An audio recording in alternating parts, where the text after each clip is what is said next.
salaamaaleykum amateur de foot yi ñu nañ leen ku ci nekk seen ab tur ak seen ab sant xibaar tey 20 juin 2024 ci wàllu tàggat yaram dinañ wax ci Iliman Ndiaye club yi nga xam ne jot nañ ko bëgg waaye dinañ wax ci actualité Europe yi ak joueurs européens yu bëri njëkkee ko Toni Kroos moom mi génn di leeral nee na il est toujours important de confirmer la première victoire. C'est en fait très rare que nous remporterons les deux premiers matchs dans un grand tournoi. Vous pouviez voir que c'était très difficile, plus difficile aujourd'hui que vendredi contre Écosse. Mu ngi noonee nee na nag dafay am solo trop ngay confirmer di gagner ci dëggal di gagner premier match yi am sa première victoire waaye ci yamaatuñ foofu lu jafe la aussi ñuy gagner ñaari match premier match yi ñu gagner ko ci grand rendez-vous grand compétition yi ci mel ni coupe du monde wala coupe d'Europe waaye yamaatuñ foofu nee na seetlu ngeen ne premier match bi moo gënoon a yomb que deuxième match bi dafa metti woon trop ci ñoom bu baax a baax mu ngi noonu nee na mais nous avons bien traversé cela et avons finalement remporté confortablement. Je pense que nous avons commencé à surmonter des moments difficiles comme celui-ci. Cela donne beaucoup de confiance à l'équipe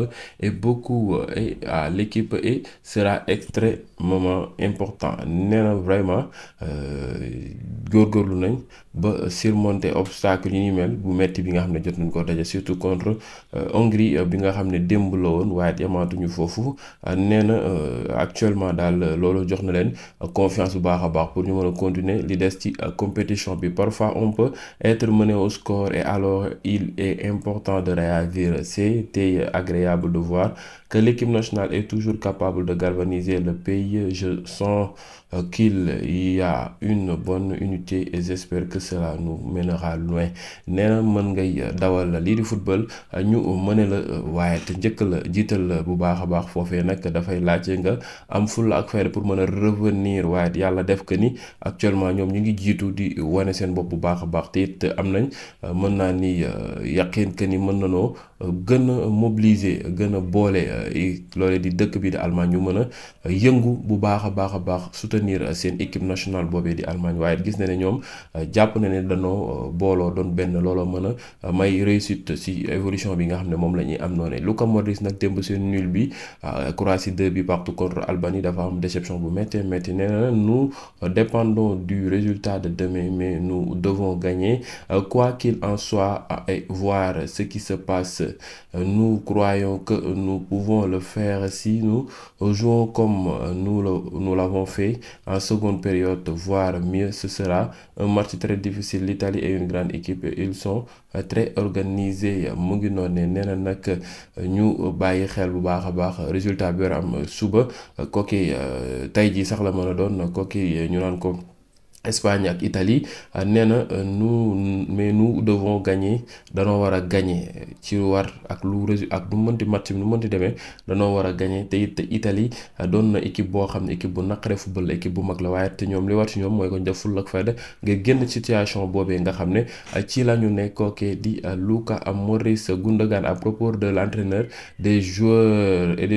hongrois se plaignant du premier but pour une supposée faute sur Orban. ñoomee nga xam ne waaye waa Hongrie ak seen coach bi ñoom ñuy kaas que ni bi nga xam ne premier bi boobee ñu ne kookee naan ko Orban moom lañ def faute si moom lañ def faute nangu ñu ko d'accord ñu ko ñu ngi ciy wax kookee di Gundogan nag tontu na nee na j'ai été assez surpris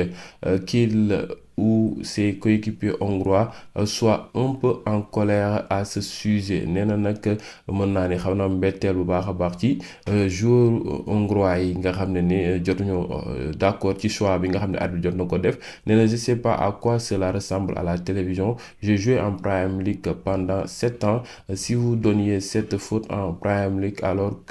alors je pense que tout le monde rirait par terre. Nee na football lu toll ak 7 ans foofee ca Premier League mën naa ni faute yi ni mel boo ko joxe woon foofee nit ñi dañuy daanu ci reetaan nag loolee dafa banal ay ree la mu ngi noonu yomb na trop ci football te kenn mënu ko d'accord mu ngi noonee waaye Luka Modric répondait aux questions après le match jusqu'à ce que journaliste espagnol bi posé ko une question qui a vraiment agacé Luka Modric moo ko merloo benn question bu ko merloo ba Luka Modric dem en disant émotionnellement allez je m'en vais mu ngi noonee maa ngi dem sama yoon ci loo xam ne dañ ko naqaral question boo xam ne neexu ko kooke ñu naan ko Luka Modric mu ngi noone mu doon na match yoo xam ne nii jot na ko football mu metti lool si ñoom nag dañoo am nul dernière minute la kooke di Albanie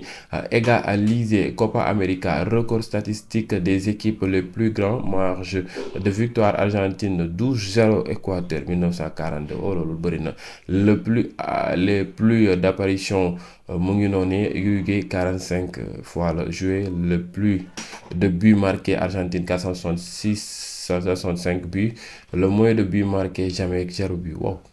Le plus de buts encaissés Équateur 323 buts. Le moins de buts encaissés Qatar et Honduras 5.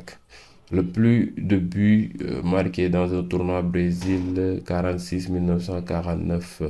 Le plus de matchs joués Uruguay 206 buts, 206 matchs. Le plus de victoires Argentine 124 victoires. Le plus de défaites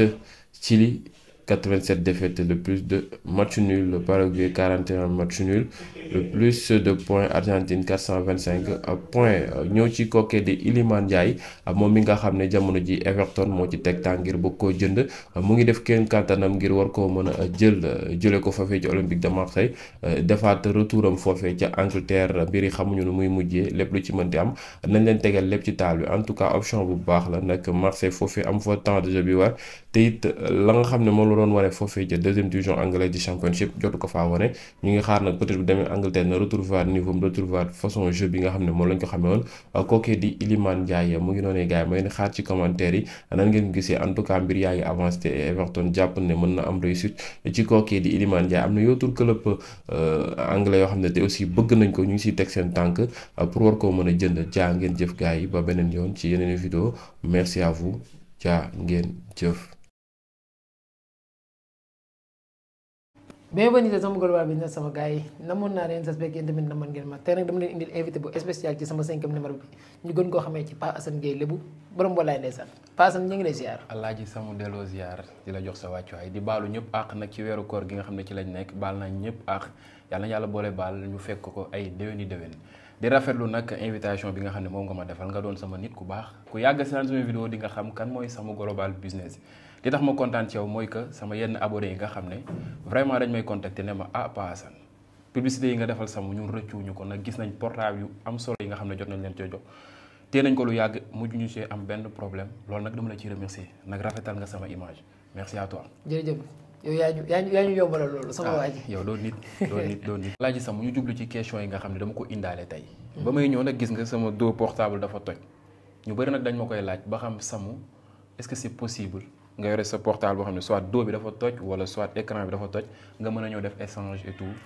ñu jox la portable bu clean. loolu tamit question bu am solo la bi ma posé nii parce que suñ bitig yëpp ñëpp ak bépp téléphone boo xam ne yor nga ko muy iPhone. bu amee problème bu doo mën nga ñëw ci bitig bi ñu defal la échange. même bu weer bi tojee mën nga ñëw ñu defal la essence ci njëg bu mucc ayib en même temps aussi boo leen ko bëggee réparer ba ñu am nañ suñu réparateur ci bunt bi mën nañ leen a réparer seen téléphone. ok échange bi mën naa ni dañ lay jox portable bu clean boo xam ne. bu clean bu bees tàq lañ lay jox venant bu set wicc bu la neexee ñu jox la select. si yow lay def batterie beeg lépp 100%. lépp 100% lay doon authentique lay doon. te yaa koy defar réglage yi mise à jour et tout. ñoo koy defar dañ koy régler lépp balaa muy génn ci bitig bi am plus ñu bindal ko facture. non mais gars yi nag loo ngeen di xaar pour ñëw ci Samu nag fii moom lépp yaa ngi na quoi ñu dem ci deuxième question bi. gis nga bal bi ma téye damay dugg ci sama domaine vu que ni chaque compétition souvent léegi damay dem soit ay Côte d'Ivoire bi passé demoon nañ wala soit